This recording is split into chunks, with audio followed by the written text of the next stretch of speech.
Bonjour, une nouvelle de Guy de Maupassant, au chant, à Octave Mirbeau. Les deux chaumières étaient côte à côte, au pied d'une colline, proche d'une petite ville de bain. Les deux paysans besognaient dur sur la terre féconde pour élever tous leurs petits. Chaque ménage en avait 4. Devant les deux portes voisines, toute la marmaille grouillait du matin au soir. Les deux aînés avaient 6 ans et les deux cadets 15 mois environ. Les mariages et ensuite les naissances s'étaient produites à peu près simultanément dans l'une et l'autre maison.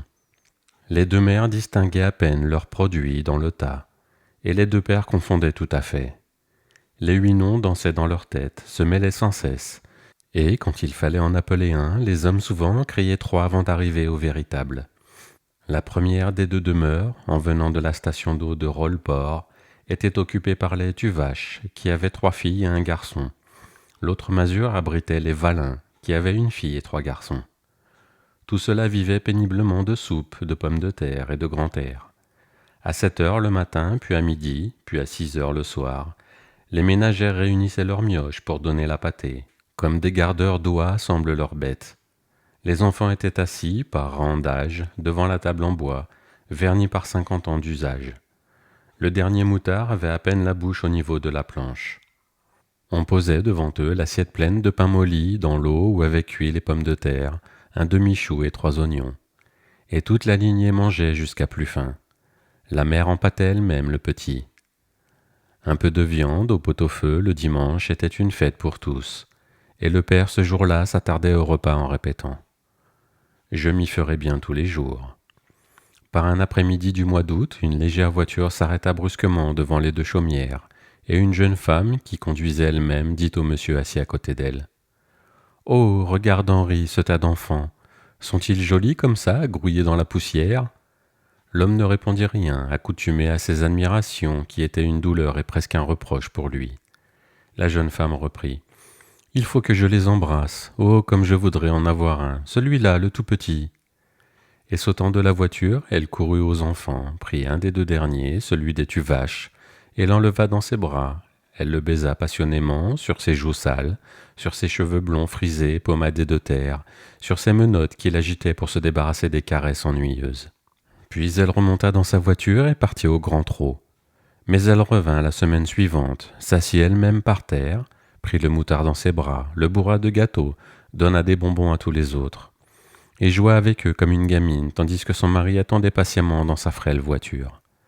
Elle revint encore, fit connaissance avec les parents, reparut tous les jours, les poches pleines de friandises et de sous. Elle s'appelait Madame Henri Dubière. Un matin, en arrivant, son mari descendit avec elle, et sans s'arrêter aux mioches, qui la connaissaient bien maintenant, elle pénétra dans la demeure des paysans. Ils étaient là, en train de fendre du bois pour la soupe. Ils se redressèrent, tout surpris, donnèrent des chaises et attendirent. Alors la jeune femme, d'une voix entrecoupée, tremblante, commença. « Mes braves gens, je viens vous trouver parce que je voudrais bien emmener avec moi votre petit garçon. » Les campagnards, stupéfaits, sans idée, ne répondirent pas. Elle reprit haleine et continua. « Nous n'avons pas d'enfant, nous sommes seuls, mon mari et moi. Nous le garderions, voulez-vous » La paysanne commençait à comprendre. Elle demanda. « Vous voulez prendre notre Charlot ? Ah ben non, pour sûr !» Alors M. Dubière intervint. « Ma femme s'est mal expliquée. Nous voulons l'adopter, mais il reviendra vous voir. S'il tourne bien, comme tout porte à le croire, il sera notre héritier. Si nous avions par hasard des enfants, il partagerait également avec eux. Mais s'il ne répondait pas à nos soins, nous lui donnerions à sa majorité une somme de 20 000 francs qui sera immédiatement déposée en son nom chez un notaire. Et comme on a aussi pensé à vous, on vous servira jusqu'à votre mort une rente de 100 francs par mois. Avez-vous bien compris ?» La fermière s'était levée toute furieuse. « Vous voulez que je vous vendions Charlot ? Ah mais non, c'est pas de choses qu'on demande à une mère, ça. Ah mais non, ce serait une abomination. » L'homme ne disait rien, grave et réfléchi, mais il approuvait sa femme d'un mouvement continu de la tête. Madame Dubière, éperdue, se mit à pleurer, et se tournant vers son mari avec une voix pleine de sanglots, une voix d'enfant dont tous les désirs ordinaires sont satisfaits, elle balbutia. « Ils ne veulent pas, Henri, ils ne veulent pas. » Alors ils firent une dernière tentative. « Mais, mes amis, songez à l'avenir de votre enfant, à son bonheur, à... » La paysanne exaspérée lui coupa la parole. C'est tout vu, tout entendu, c'est tout réfléchi. Allez-vous-en. Et puis que je vous revoie point par ici. C'est-tu permis de vouloir prendre un enfant comme ça ?» Alors madame Dubière, en sortant, s'avisa qu'ils étaient deux tout petits, et elle demanda à travers les larmes, avec une ténacité de femme volontaire et gâtée, qui ne veut jamais attendre. « Mais l'autre petit n'est pas à vous ?» Le père Tuvache répondit. « Non, c'est au voisin, vous pouvez y aller si vous voulez. » Et il rentra dans sa maison où retentissait la voix indignée de sa femme. Les Valin étaient à table en train de manger avec lenteur des tranches de pain qu'ils frottaient parcimonieusement avec un peu de beurre piqué au couteau dans une assiette entre deux. Madame Dubière recommença ses propositions, mais avec plus d'insinuation, de précaution oratoire, d'astuce. Les deux ruraux hochaient la tête en signe de refus, mais quand ils apprirent qu'ils auraient 100 francs par mois, ils se considérèrent, se consultant de l'œil très ébranlé. Ils gardèrent longtemps le silence, torturés, hésitants. La femme demanda enfin. « Qu'est-ce que t'en dis, l'homme ?» Il prononça d'un ton sentencieux. « Je dis que c'est point méprisable. » Alors madame Dubière, qui tremblait d'angoisse, leur parla de l'avenir du petit, de son bonheur, et de tout l'argent qu'il pourrait leur donner plus tard. Le paysan demanda. « C'te rente de 1200 francs, ce sera promis devant le notaire ?» Monsieur Dubière répondit. « Mais certainement, dès demain. » La fermière, qui méditait, reprit. « 100 francs par mois, c'est point suffisant pour nous priver du petit. Ça travaillera donc exempt, cet enfant. Il nous faut 120 francs. » Madame Dubière, trépignant d'impatience, les accorda tout de suite. Et comme elle voulait enlever l'enfant, elle donna 100 francs en cadeau pendant que son mari faisait un écrit. Le maire et un voisin, appelés aussitôt, servirent de témoins complaisants. Et la jeune femme radieuse emporta le marmot hurlant, comme on emporte un bibelot désiré d'un magasin. Les Tuvache sur leur porte les regardaient partir, muets, sévères, regrettant peut-être leur refus. On n'entendit plus du tout parler du petit Jean Valin. Les parents chaque mois allaient toucher leurs 120 francs chez le notaire.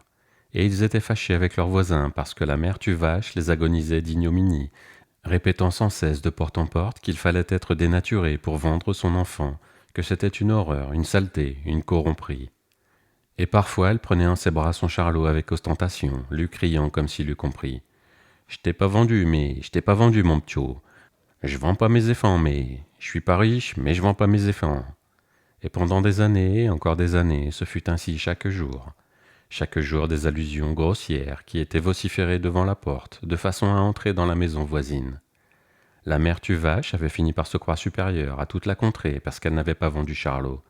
Et ceux qui parlaient d'elle disaient « Je sais bien que c'était engageant, c'est égal. Elle s'a conduite comme une bonne mère. » On la citait, et Charlot, qui prenait 18 ans, élevé dans cette idée qu'on lui répétait sans répit, se jugeait lui-même supérieur à ses camarades, parce qu'on ne l'avait pas vendu. Les Valin vivotaient à leur aise grâce à la pension. La fureur inapaisable des Tuvache, restés misérables, venait de là.